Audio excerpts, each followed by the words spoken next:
I wrote a blog post yesterday that I want to share with you. I'm going to read it to you, storytime style. It is a cloudy, rainy day here today, so it feels like a perfect time for story time.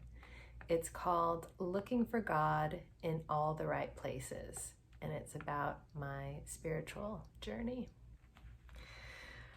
For years, I've been searching for a spiritual community that speaks to my soul. At times, it's felt like wandering around the desert in search of an oasis, running towards mirages only to discover there was nothing there to nourish me. I've gone to Buddhist temple, self-realization fellowship, Al-Anon, Agape Center, and an Episcopalian church. All of these places of prayer, worship, and meditation had something to offer, but not what I wanted on a deep soul level. I was ready to give up. Until an email arrived in my inbox announcing that Dance Church was opening its doors once again for in-person ecstatic dance. I knew immediately that this is where I needed to be, and I was right. What I experienced at that studio is exactly how I want to feel when in reverence to the divine. Soul-pumping movement, intuitive flow, chanting, meditation, and best of all, connection with others. I cried twice with joy, gratitude, and utter relief. Let me back up a bit and share how I got here. I grew up going to Catholic church every Sunday when I was a little girl. I didn't love church, but I loved the ritual of it. Every Sunday we would eat a delicious breakfast, then head off to church as a family. There was something comforting about that. In middle school, I loved going to church, not because I was suddenly a devoted Catholic, but because so many of my friends went to the same church. Living just outside of Cairo, Egypt, our small Catholic church was one of our expat sanctuaries, and I loved my friends there. It was a community that felt nourishing to me because I felt like I belonged. There were people there that were happy to see me. In 8th grade, I did my confirmation, which is a big deal moment in the Catholic journey. I was excited for it, and during the Mass, when I was being confirmed, I wanted to feel moved by Spirit. I wanted to feel something. It didn't happen for me. I didn't feel much of anything other than the completion of a step. In high school, I left Catholicism. The most significant representatives of the Catholic faith in my life veered very far off that path. They were not living in any way according to the principles that they and the church preached. My teenage self could not reconcile this duality, and church lost its meaning for me. It was no longer a place of family, community, and comfort. In my view, it was a place of hypocrisy and alienation. I stopped going. A few years later in university, I went to my first yoga class. It was at a community center in Toronto. From the first moment, I lay on my back, pulled my knees over to one side in a twist. Something opened up in me that was beyond just release of low back tension. I felt awakened and inspired in some new and different way. I didn't really know what it was, but I knew I liked it and I needed it in my life.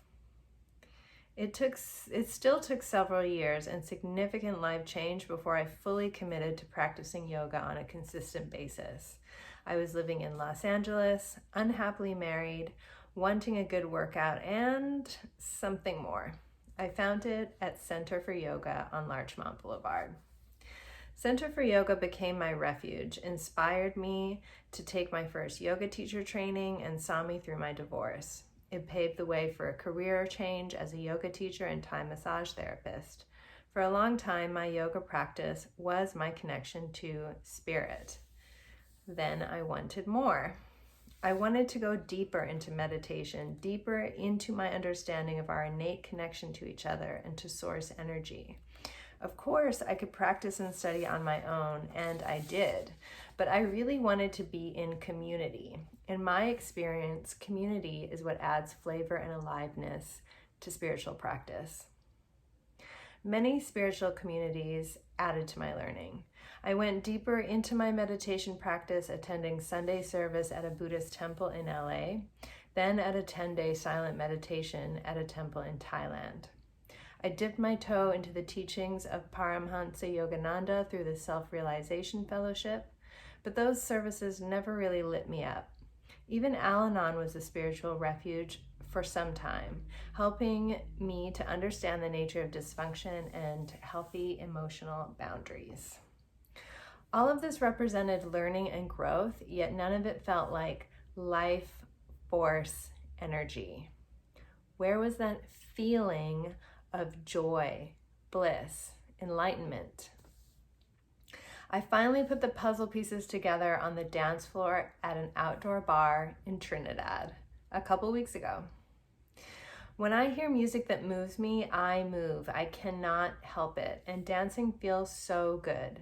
Dancing surrounded by others who are also swept up in the energy of the music feels even better. On the dance floor in Trinidad, I realized this is the feeling I've been chasing all along. It's been accessible to me all this time, and I don't need to be within the walls of a temple to feel it. For me, I feel most connected to spirit, life force, God, my own soul, when swept up in the joy of free form movement. Several times in LA, I had the pleasure of attending ecstatic dance events led by Shiva Ray, where everyone in the room is moving with reckless abandon, and you end the evening pouring with sweat, feeling thoroughly blissed out, soul cleansed, and deeply connected to everyone in the room with whom you had the pleasure of communing. The love of dance is not new to me, but acknowledging its deeper meaning and purpose in my life is joy, bliss, connection. A couple weeks after returning from my trip to Trinidad, I found myself Sunday morning, not in a temple or church, but at Jai Star Yoga Studio in Lake Worth, Florida, flowing, jumping, and grooving to deep, soulful beats and with fellow ecstatic dancers. Our session ended laid out on the floor in meditation, graced by the sounds of crystal singing bowls and the voices of our teachers. Before leaving class, we all introduced ourselves to each other and shared the joy of what we just experienced. It was everything. I share all this with you mostly because I'm thrilled and I like sharing my joy. And also, in case it helps you see, the spiritual community can look like many things, as long as it fills you up in a way that speaks to your heart and helps you feel connected to the world around you. That's it. I'm curious to hear if you enjoy this format of me reading to you. It's not how I typically would communicate on video. However, I really do love writing, and sometimes I just want to write and share what I wrote. So you can let me know in the comments how you feel about this message and how you feel about the format of this video. Take good care and many blessings on your spiritual journey. Bye.